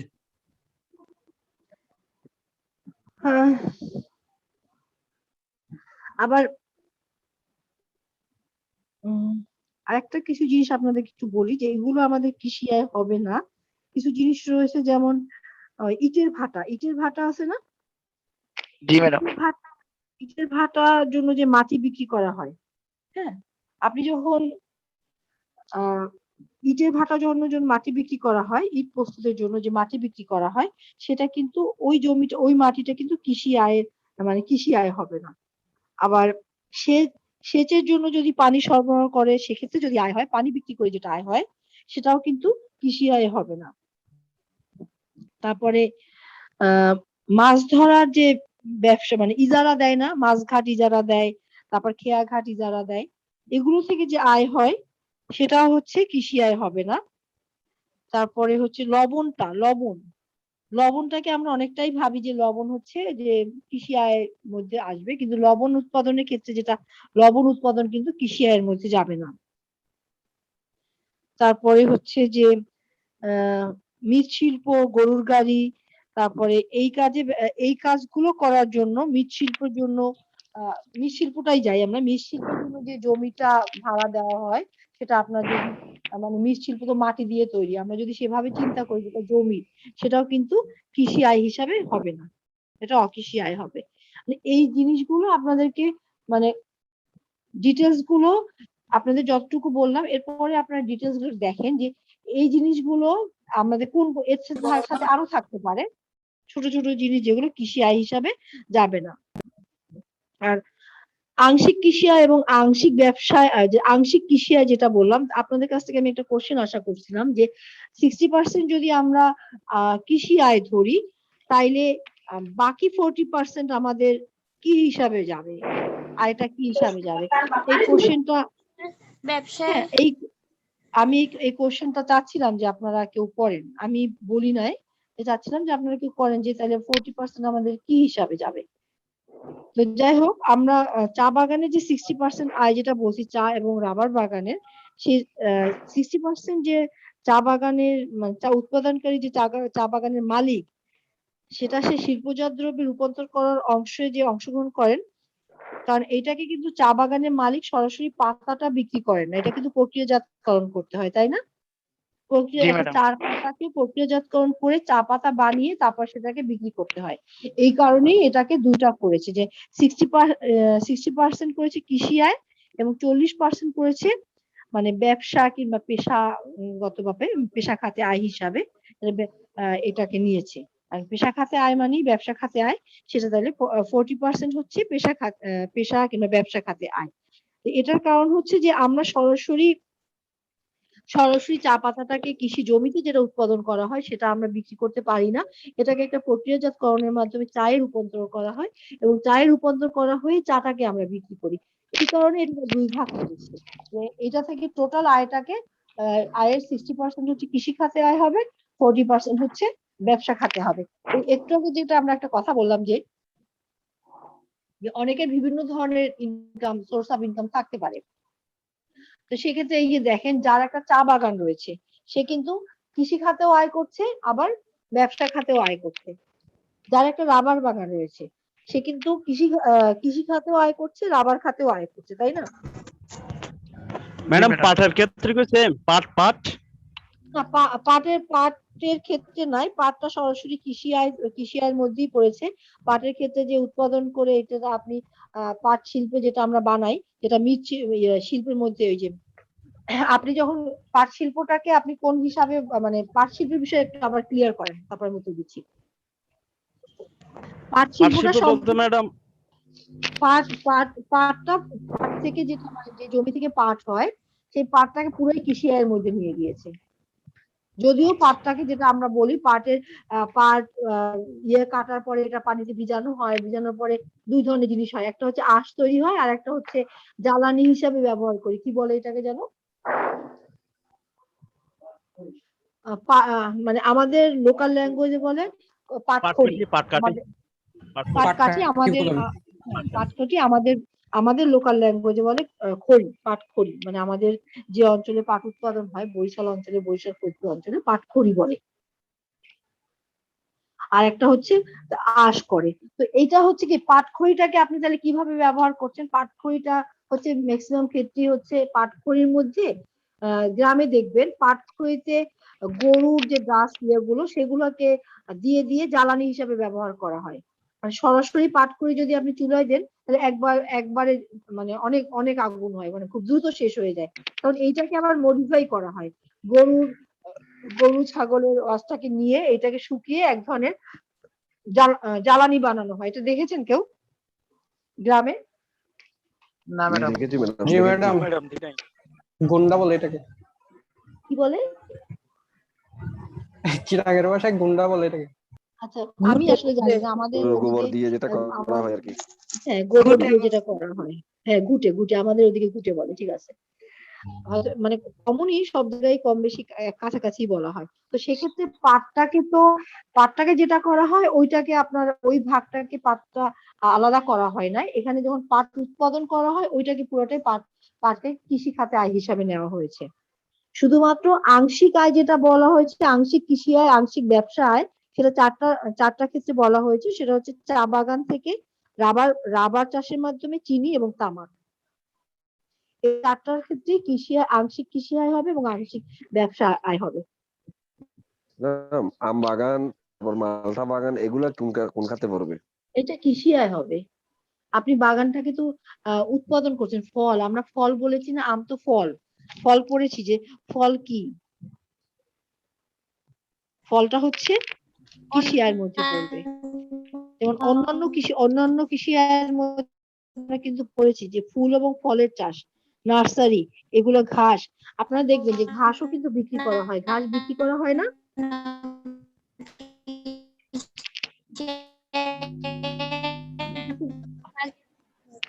জি ম্যাডাম। ঘাস বিক্রি করা হয়। আরেকটা দেখবেন যে ওই যে সনের ঘর বানায়, সন মানে ঘাসের মতো বড় বড় লম্বা লম্বা, এগুলো কিন্তু মানে একটা বড় ধরনের ঘাস, ছন বলে। আমি জানি না আপনাদের চিটাগং ভাষা কিছু বলে কিনা, এটা ও বইয়ের ভাষা, কিন্তু অফিসিয়াল ভাষায় হচ্ছে ছন, ছন। এবং এটা আমাদের বলে। আচ্ছা, তো ছন কিন্তু কৃষি আয়। তো এটা হচ্ছে যে জমিতে কৃষি আয়, ছন তো উৎপাদন করা হয়, সেটাও হচ্ছে কৃষি আয়। ঘাস বিক্রি করা হয়, সেটাও হচ্ছে কৃষি আয়। তাহলে ফল, আম বাগান, মালটা বাগান, কাঁঠাল বাগান, তারপর আমাদের দেশে যে মানে লিচু বাগান, এগুলো ফল থেকে যেগুলো উৎপাদন হবে সবগুলোই হচ্ছে আপনাকে কৃষি আয়, কৃষির মধ্যেই পড়বে। ম্যাম এগুলা কি সম্পূর্ণ কৃষি আয় হবে নাকি অন্যান্য কৃষি আয় হবে? এগুলো সম্পূর্ণই কৃষি, মানে এগুলো না এগুলো সম্পূর্ণ কৃষি আয়। আর যেটা হচ্ছে আমরা যেটা বলছি ফলমূল, যেগুলো ফল এবং ফুল, এটা সম্পূর্ণ অন্যান্য কৃষি আয়ের মধ্যে আসবে। খামার গুলো যেমন গরু খামার, মুরগির খামার, ওগুলো আয় পড়বে। আবার একটু বলেন, আপনার বোঝা যাচ্ছে না। খামারটা আমরা বলেছি, খামারটা থেকে যেটা আয় হয় সেটাও হচ্ছে কৃষি আয় হিসাবে যাবে। ম্যাম এখানে ফল বিক্রয় বলা হয়েছিল ম্যাম, অন্যান্য কৃষি আয়ের অংশ। অন্যান্য সরি, আমি মিস করলাম, অন্যান্য কৃষি আয় হবে, সম্পূর্ণ কৃষি আয় না। সম্পূর্ণ কৃষি আয় হচ্ছে যেটা হচ্ছে চাষাবাদ, তারপর হচ্ছে কলকবজা, যেটা হ্রাসকৃত মূল্যে বিক্রি করা, কিংবা বীমা থেকে আয়, এগুলো হচ্ছে সম্পূর্ণ কৃষি আয়। ম্যাম আম গাছ লাগাইলে ওই ওই ওই আম গাছ থেকে যে আমের চাষ করলে ওটা ম্যাম সম্পূর্ণ পড়বে নাকি অন্যান্যের মধ্যে পড়বে? আমের চাষ যারা করবে তারা? আমগুলো ফুল ফলের চাষ হচ্ছে অন্যান্য কৃষি আয়ের মধ্যে পড়বে। জি ম্যাম। তাইলে আমরা আপনাদের শুধু একটাই যেটা আছে যে কোনটা কৃষি অকরধার্য কৃষি আয়, কোনটা করধার্য কৃষি আয়, এই দুটাই আমি আপনাদেরকে নেক্সট যেটা একদম আলাদা করে আমি ইয়ে করে দিচ্ছি, জানাচ্ছি, আমি শীট দিয়ে দিচ্ছি। জি বলেন ম্যাম। অকৃষি আয় যেগুলো বলা হচ্ছে ওগুলোকে আমরা অন্যান্য কৃষি আয় হিসেবে ধরবো না অন্যান্য খাতে আয় হিসেবে ধরবো? কৃষি আয় কোনগুলো? অন্যান্য কৃষি আয় তো আমি আলাদা করে বলেছি যে কোনগুলো অন্যান্য কৃষি আয়। অন্যান্য কৃষি আয় হচ্ছে ফল ফুলের চাষ না। অকৃষি আয় যেগুলো আপনার ওই বলছিলেন মৎস্য ধরার ব্যবসা কিংবা ইটের ভাটার ব্যবসা, এগুলো তো অকৃষি আয় বলবেন না? এগুলো তো অকৃষি আয়। এগুলোকে আমরা এগুলোকে বিভিন্ন খাতা এর মধ্যে অন্যান্য খাতা হিসেবে ধরবে নাকি? এটা অন্যান্য, এটা কৃষি আয়ের মধ্যেই যাবে না, এটা আয়ের অন্য একটা খাত হবে, সেটা ব্যবসায়িক আয় হতে পারে। আয়ের যেমন 7টা খাত না, এর ভিতরে কি এটাকে অন্যান্য 7টা খাত অন্যান্য খাতে অন্যান্য খাতে যাবে, আমরা আসছি সেটা। আবার ইটের ভাটা কিন্তু অন্যান্য হয় না, ইটের ভাটা একটা ব্যবসার মধ্যে যাবে। আমরা নেক্সট যখন অন্য ম্যাম এখানে বর্জ্য দ্রব্য থেকে যে আয় বলা হয়েছে, ওখানে ম্যাম সরিষা চাষ করলে ওটা কিসের মধ্যে ধরতে হবে? অন্যান্য কৃষি আয় ধরবো সরিষা চাষ, নাকি সম্পূর্ণ কৃষি আয় ধরবো ওটা? এখন হচ্ছে সরিষা থেকে যখন আপনি করবেন, সরিষা তো বর্জ্য দ্রব্য আসবে না। সরিষা কি হবে এটা বলেন, সরিষা থেকে কি হয়? সরিষা তেল হয়, সরিষা হয়, সরিষা হয়, খৈল হয়। তাহলে সেইটা ভোজ্য দ্রব্য যদি কিছু যেটা আসে, সেটাকে সরিষাটাকে আমরা তো সম্পূর্ণ কৃষি আয় হিসাবে ধরতে পারতেছি না। ম্যাডাম এখানে সরিষা যারা আয় করে তারা আবার মধু চাষ করে, সেক্ষেত্রে মধুটা কোন আয় করবে? এখানে মধু এবং মৌচাকের মোম যেটা একইভাবে এটা সম্পূর্ণ, এটা হচ্ছে কৃষি মানে এটা হচ্ছে ওই যে এক্সেপশনাল কিছু কৃষি আয় থাকবে না, কৃষি আয় হিসাবে যাবে। এখন আমরা আসলে যেটা হচ্ছে বিশেষ কৃষি আয়ের মধ্যে যাচ্ছে, যে এই যেগুলো বললাম যে যেটা হচ্ছে চারণভূমি, মধু, মৌচাক, তারপর এগুলো হচ্ছে বিশেষ কৃষি আয়। এগুলাকে ক্লাসিফিকেশন যেগুলো করা হয়েছে, মেইনলি ক্লাসিফিকেশন খুব গুরুত্বপূর্ণ যেগুলো একদম জেনারেল যেগুলো, সেগুলোর মধ্যে থেকে ক্লাসিফিকেশন করা হয়েছে। এখন আমরা বিশেষ কিছু চাষ যেগুলো হয়, এখন আপনি বলেন আমাদের 80% হচ্ছে কি চাষ করে, কি ধান চাষ করে, তাই না? কৃষকদের মধ্যে 80%, এখন হয়তো আরো একটু কমবে, তারা ধান চাষ করে। আগে এক সময় কি আমাদের এত চাষাবাদের বিষয়, মানে ভিন্ন ভিন্ন বিষয়, ভিন্ন ভিন্ন মানে জিনিস কিন্তু চাষাবাদ ছিল না। দিন দিন উন্নত হচ্ছে। আমরা যেমন বাংলাদেশের মাটিতে আমরা চিন্তা করতে পারতাম যে কমলা হবে, আঙ্গুর হবে। আমরা কিন্তু আপনাদের না, আমাদের ছোটবেলায় কমলা, আঙ্গুর এগুলো কিন্তু আমাদের কাছে অনেকটা মানে স্বপ্নই ছিল। বিশেষ করে আমরা যারা মফস্বলে ছিলাম, আমরা কিন্তু এরকম দোকান দেখি নাই। এখন হচ্ছে প্রত্যন্ত গ্রামে দেখবেন যে আঙ্গুর পাওয়া যাচ্ছে, কমলা পাওয়া যাচ্ছে, সব ধরনের ফল পাওয়া যাচ্ছে। বেদানা তখন আমাদের কাছে একটা বিশেষ বিষয় ছিল, যে বেদানাটা যেন কি। এখন হচ্ছে যে যত দিন যাচ্ছে, আধুনিকায়ন হচ্ছে, উৎপাদন পদ্ধতি চেঞ্জ হচ্ছে, মাটিকে বিভিন্ন ভাবে মাটিকে রূপান্তর করা হচ্ছে। আগে যেটা পলিমাটি ছিল, পলিমাটিতে এক ধরনের কাজ হতো, এখন দেখা যাচ্ছে অন্য আরো অনেক কিছু করছে। বিজ্ঞানীরা অনেক কিছু আবিষ্কার করছেন, বিভিন্ন ভাবে ব্যবহার করা হচ্ছে। আগে আমরা চিন্তা করতে পারতাম যে ফার্মের মাছ, মানে ফার্মের মধ্যে আগে চিন্তা করতাম ফার্মের মুরগি, এরপরে আমরা কিন্তু ফার্মের কি পেলাম, মাছ পেলাম। এই রুই মাছটাকে আমরা সাধারণত সবসময় ছোটবেলায় দেখছি যে পুকুরে রুই মাছ হতো, সেই রুই মাছটাই খেতাম। এখন ফার্মের রুই হচ্ছে, ফার্মের কই হচ্ছে। তো যত দিন যাবে আপনার আধুনিকায়ন তত হবে ভিন্ন ভিন্ন যাবে। সেই জন্য আসলে এই যে স্পেসিফিক ভাবে যে সরিষা থেকে প্রত্যেকটা জিনিসই কিন্তু প্রক্রিয়াজাতকরণ করা হয়, প্রত্যেকটা উৎপাদনই, প্রত্যেকটা কৃষিকে কিন্তু প্রক্রিয়াজাতকরণ করা হয়। এখন আমার আয়টাকে কোন জায়গায় আমি দেখাবো? যখন আপনি ধানটা চাষ করবেন, ধানকে যখন বিক্রি করবেন, তখন আপনি কৃষি আয় হচ্ছেন। এটাকে আপনি প্রক্রিয়াজাত করলেন, চালটাকে আপনি চাল বিক্রি করলেন, সেটাও কিন্তু কৃষি আয়ের মধ্যেই যাবে। কারণ এইটাকে যদি আমরা স্পেসিফিক ভাবে চিন্তা করি যে এটা সম্পূর্ণ কৃষি আয় না আংশিক কৃষি আয় না বিশেষ কৃষি আয়, এটা আসলে আমাদের দরকার নেই। আমাদের দরকার হচ্ছে যে আসলে আমাদের কৃষি আয়, টোটাল কৃষি আয় কি কি বিষয় কৃষি আয়ের মধ্যে পড়ে। বিশেষ কৃষি আয়ও আমাদের ইনকাম ট্যাক্স এর মধ্যে যাবে, তারপরে সম্পূর্ণ কৃষি আয় আমাদের ইনকাম ট্যাক্স এর মধ্যে যাবে, আংশিক কৃষি আয়ও যাবে। এটা জাস্ট আমাদের বোঝার জন্য, জানার জন্য। তবে যেটা আমাদের আংশিক কৃষি আয়, সেটা এইটা আমাদের স্পষ্টভাবে জানতে হবে, এই কারণে যে এই আংশিক কৃষি আয়ের বাকি অংশটা আমাদের চলে যাচ্ছে ব্যবসা, পেশা খাতে আয়। সেই জন্য এটা খুব গুরুত্বপূর্ণ। কিন্তু এই যে মধু, তারপরে হচ্ছে আমাদের ধান থেকে চাল থেকে, এখন চাল থেকে যখন আমরা চালের রুটি বানিয়ে বাইরে বিক্রি করা হবে, তখন কিন্তু এটা ব্যবসা খাতে আয় চলে যাবে। রূপান্তরের মাধ্যমে অনেক কিছুই তো হয়, হচ্ছে না? আপনি গম উৎপাদন করলেন, গমটা ভাঙালে গমের যে গুঁড়া হয়, এটা থেকে ছাতু তৈরি করা হয়, ছাতু কিন্তু বিক্রি হচ্ছে। আবার এইটা থেকে আপনি রুটি বানাচ্ছেন। আবার এইটা ময়দা, যেটা অনেক করা হয় একটা ধরনের, যেটা ফ্লাওয়ার। এই ময়দা থেকে আমরা এই যে ফাস্ট ফুড গুলো আমরা খাচ্ছি, এই ফাস্ট ফুড গুলো ময়দায় বানাচ্ছে, তখন এটা কি হচ্ছে, ব্যবসা হয়ে যাচ্ছে। তো রূপান্তর কিংবা প্রক্রিয়াজাতকরণের মাধ্যমে প্রত্যেকটা জিনিসই প্রক্রিয়াজাত করা হয়। আমাদের কথা হচ্ছে যে খোদ কৃষি জমিগুলোই আমরা বলেছি কৃষি। যেমন আপনি ধানটাকে কিন্তু যখন আপনি চাল করতে কিন্তু আপনি নিয়ে যাচ্ছেন একটা কারখানায়। এখন এইখানে দুইটা জিনিস দেখেন, আপনি কারখানা থেকে ধানটাকে যখন প্রক্রিয়াজাতকরণের মাধ্যমে চাল তৈরি করছেন, তখন কারখানা বাবদ যে আপনি আয় করছেন, সেটা কিন্তু আপনার ব্যবসা খাতে চলে যাচ্ছে। কিন্তু যে কৃষক চালটা দিয়েছে ধান করার জন্য, সে যখন এই ধানটা অন্য জায়গায় মানে বিক্রি করবে, ওইটা থেকে যে আয়টা হবে সেটা তার কৃষি আয় হবে। প্রত্যেকটা জিনিস তো আমরা এইভাবে অনেক অনেক অনেক দূরে চিন্তা করতে হবে, মানে প্রক্রিয়াজাতকরণের মাধ্যমে এইভাবে করা যাবে। তো প্রত্যেকটাকে তো আলাদা আলাদা, মানে কোনটা কৃষি আংশিক, কোনটা সম্পূর্ণ, এটা বলা যাবে না। ম্যাম ফল বিক্রি করে, দেখা যাচ্ছে বাজারে ফল বিক্রি করে, কিন্তু উনি ফল চাষ করে না।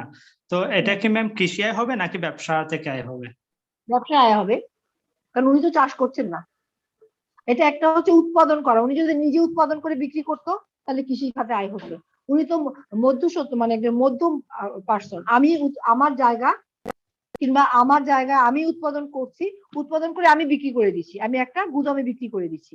আপনি যেমন রাজশাহীতে যারা, আমরা রাজশাহীর আম খাচ্ছি না, এখন রাজশাহীর আম যখন চিটাগাং বসে আমি রাজশাহীর আম বিক্রি করছি, তাহলে তো আমি কৃষি আয় করছি না, আমি ব্যবসা খাতে আয় হচ্ছে। কারণ রাজশাহীতে যার আম বাগান রয়েছে সে কিন্তু তার আমটা মানে কি বলে একসাথে আম বাগান বিক্রি করে দিচ্ছে।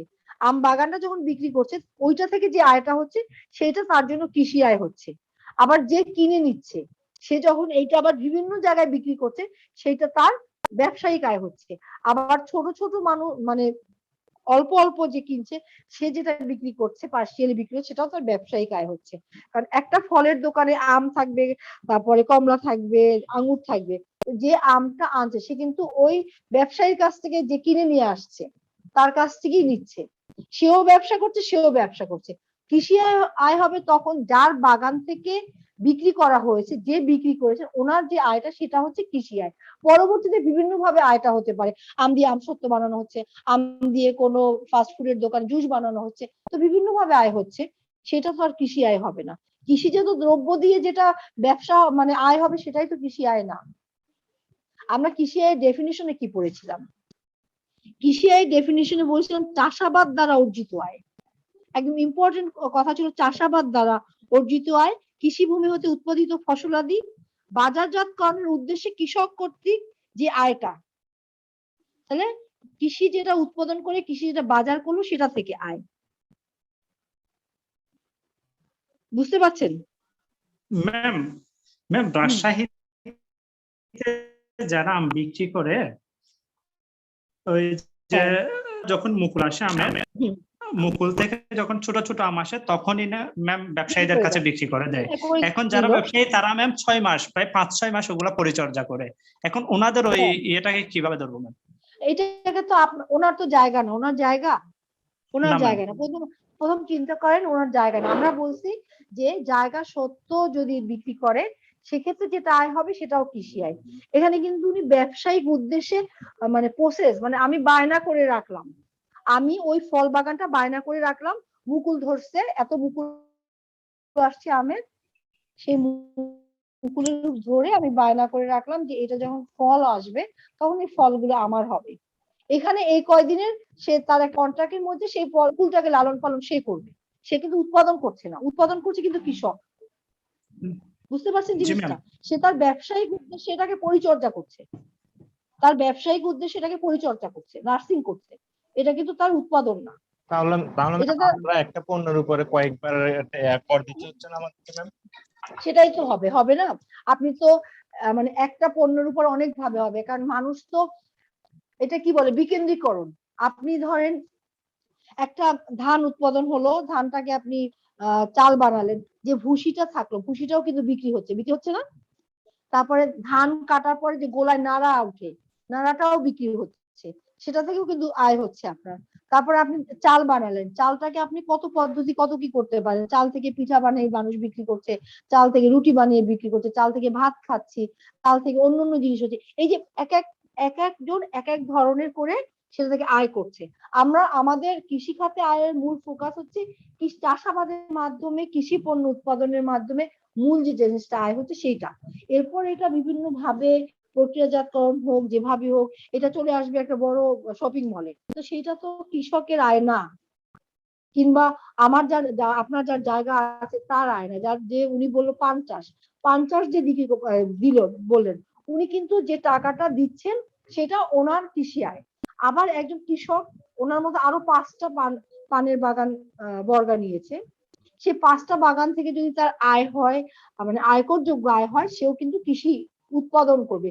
এখানে দুইজন, যার জায়গা আছে যেটা বলেছি সেও, এবং যে উৎপাদন করে সেও। কিন্তু এই পানটা যখন বিক্রি করা হয়ে যাবে, যিনি উৎপাদন করেছেন তিনি বিক্রি করলে সেটা কৃষি হয়। কিন্তু যাকে বিক্রি করা হয়েছে সে এখন এই পানটাকে লাভ লাইনে বিক্রি করবে, না মহেশখালীর পান বানাবে, না নিউ মার্কেটের পান বানাবে, না ঢাকা পান সুপারি দোকানের পান বানাবে, এটা কিন্তু তার, সেটা সে ব্যবসায়িক চরিত্র, সে ব্যবসার জন্য বিভিন্ন ভাবে তার রং দিচ্ছেন, রূপ দিচ্ছেন, সেটা ব্যবসায়িক হবে। তাহলে আপনার প্রত্যেকটা জিনিসকে আপনি কোন জায়গা থেকে আয় করছেন সেটাকে হিসাব করে সেটা কৃষি আয় না অকৃষি আয় কিংবা ব্যবসায়িক আয় সেটাকে ভাবতে হবে। আর প্রত্যেকটা জিনিস অনেকগুলো মানে রূপান্তর করা যায়।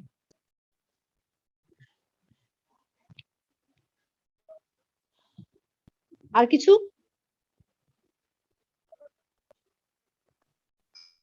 ম্যাম কৃষিতে ব্যবহৃত যন্ত্রপাতি যেটা ম্যাম একটু লাভ করে বিক্রি করবে, ওই বিষয়টা যদি আরেকবার বলেন ম্যাম। এটা হয় কি, এটা হচ্ছে আমাদের সাদা চোখে মনে হচ্ছে যে এটা একটা ব্যবসা, তাই না? কি গান গাচ্ছেন কেউ? আপনার স্পিকারের প্রবলেম, একটু স্পিকারটা ঠিক করেন কিংবা স্পিকার মানে হেডফোন রেখে কথা বলেন, শোনা যাচ্ছে না, বোঝা যাচ্ছে না, কথা ভেঙে যাচ্ছে। যেটা বললেন যে যন্ত্রপাতি বিক্রয়, এটা হচ্ছে কৃষি যন্ত্রপাতি। কৃষি যন্ত্রপাতি অনেক সময় হয় না যে দুই ভাবে হতে পারে। একভাবে হচ্ছে যে আমি কিনে এনে বিক্রি করলাম, আমি কিনলাম 20 টাকায় বিক্রি করলাম 22 টাকায়, সেক্ষেত্রে ওইটা হচ্ছে হ্রাসকৃত মূল্যে ক্রয় করে বেশি দামে বিক্রি করলে সেটা কৃষি আয় হবে। আবার অনেক সময় হয় না যে আমি ব্যবহার করলাম, ব্যবহার করার পরে ওইটা আমি বিক্রি করলাম, বিক্রি করে দিলে ওইটা আমার আয় হচ্ছে।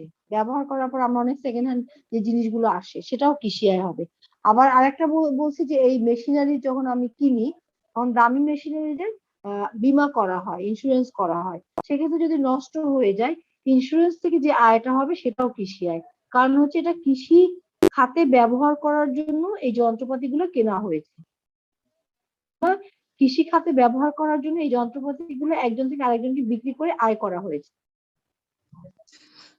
ম্যাম তাহলে বাস্তবিক উদাহরণ হচ্ছে ম্যাম এখানে বিজ্ঞাপন দেখে হচ্ছে এসিআই হারভেস্টার এক্সাম্পল স্বরূপ ম্যাম, ওনারা কৃষি যন্ত্রপাতি ওটা হারভেস্টারটা, এখন ম্যাম ওরা যেটা বিক্রি করতেছে তাহলে ওটা ব্যবসায়িক আয় হবে না, ওটা হবে কৃষি আয় না?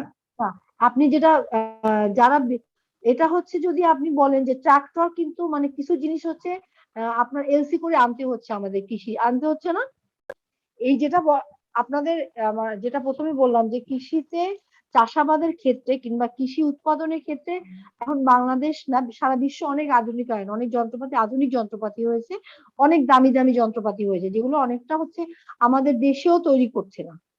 আমরা যখন এইটা বাইরে থেকে নিয়ে আসি, ধরেন একজন কৃষকের পক্ষে যে কৃষক সে কিন্তু বাইরে থেকে নিয়ে আসছে না, সে একটা মাধ্যমে তার কাছে আসছে, তো যিনি ব্যবসার উদ্দেশ্যে বাইরে থেকে নিয়ে এসে দেশে বিক্রি করছে, যেটা এইমাত্র কি বললেন, মানে কি বললেন, কোনো হারভেস্টার বললাম, হারভেস্টার, সেটা আমি বলতে চাচ্ছি যে আপনি যখন বিক্রি করার উদ্দেশ্যে মানে ব্যবসার উদ্দেশ্যে বিক্রি করছেন, সেটা হচ্ছে যে বড় বড় এই যে পেট্রোলা আছে না, একটা পেট্রোলা কৃষি দিয়ে বিক্রি করে না, পাম্প সেচ দিয়ে বিক্রি করে না? জি ম্যাডাম, পেট্রোল আছে, পেট্রোলা বিক্রি করে। তো পেট্রোলা যখন বাইরে থেকে এগুলো নিয়ে এসে বিক্রি করে, তাদের এই আয়টাকে কিন্তু আমরা কৃষি আয় বলবো না, আমরা কৃষি আয়টা বলছি ওখানে যে যখন যন্ত্রপাতি ব্যবহার করা জেনারেলি মানে কৃষকরা অনেক সময় লোকালি কিছু ব্যবসা হয় না, কৃষকরা যেটা করে, আমি আপনাদের কিভাবে মানে ইয়া করতে যাচ্ছি,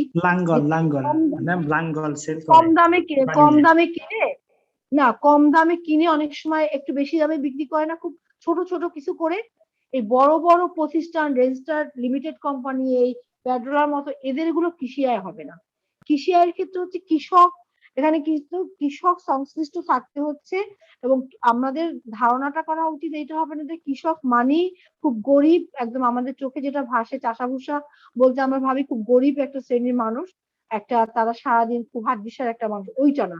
এখানে কৃষকটা হচ্ছে আধুনিক চিন্তা করি, কারণ এখন কৃষক মানে হচ্ছে কিন্তু অনেক অনেক ধনী ব্যক্তি। আপনি যদি আগের আমলে একদম জমিদার প্রথায় যান, জমিদাররা কিন্তু আগে নিজেরাই কৃষক ছিলেন। কোন ভাবে কৃষক ছিলেন, তারা কিন্তু কৃষি চাষাবাদ করতে নামতেন না, তারা তাদের জায়গা বর্গা দিতেন, তাই না? বর্গা দিয়ে তারপরে সেটা থেকে আয় করতেন, সেটাও কিন্তু কৃষি আয় ছিল, তারাও কৃষক ছিলেন।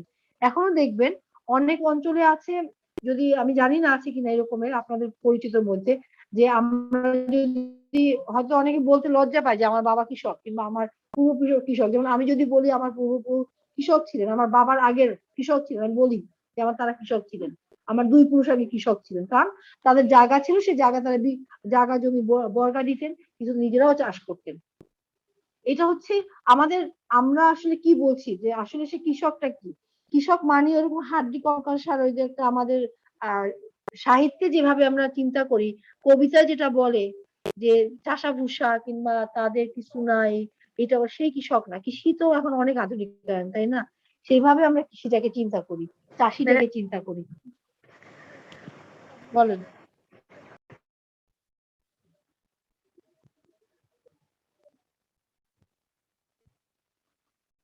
আর কোনো প্রশ্ন করবেন না? ম্যাম এখানে কৃষি যন্ত্রপাতির বিষয়টা কনফিউজ হয়ে গেছিলাম, কারণ হচ্ছে ম্যাম আমি একজন কৃষক, হ্যাঁ। আমি আমার কৃষির কাজ সহজ করার জন্য আমি যে কোনো একটা এই প্রযুক্তি একটা উদ্ভাবন করে ফেললাম, আমি ওটা ব্যবহার করতেছি। তো একটা সময় গিয়ে দেখা যাচ্ছে আমি কি ম্যাম ওটা বাণিজ্যিক ভাবে উৎপাদন করে আমি আরো কয়েকজন কৃষককে সেল দিচ্ছি ওই যন্ত্রটা, যেটা দিয়ে আমি আমার কৃষিকাজে হেল্প হয়। তো এটা কি ম্যাম কৃষিখাতের হবে না, নাকি আপনি বাণিজ্যিক ক্ষেত্রে? শুরুতেই একটা কথা বললেন যে আমি বাণিজ্যিক ভাবে উৎপাদন করছি। আপনি জি কিন্তু ম্যাম। উৎপাদন করছেন বাণিজ্যিক ভাবে, ব্যবসা করার চিন্তা নিয়ে আপনি উৎপাদন করছেন বাণিজ্যিক জি ম্যাম। ভাবে। যন্ত্রপাতি আপনি উৎপাদন করে বিক্রি করছেন, সেটা তো আপনার কৃষি খাতে আয় হবে না, সেটা তো চলে যাবে ব্যবসা খাতে আয়। জি জি, থ্যাংক ইউ ম্যাম। আপনার ইন্টেনশনটা কি ছিল? আপনার ইন্টেনশনটা ছিল ব্যবসা। ঠিক আছে, তাহলে থ্যাংক ইউ। নেক্সট বৃহস্পতিবার আমি আর আপনাদের শীটটা দিয়ে দিচ্ছি। ওকে ম্যাডাম, আসসালামু আলাইকুম। আসসালামু আলাইকুম ম্যাডাম। আসসালামু আলাইকুম। আসসালামু আলাইকুম।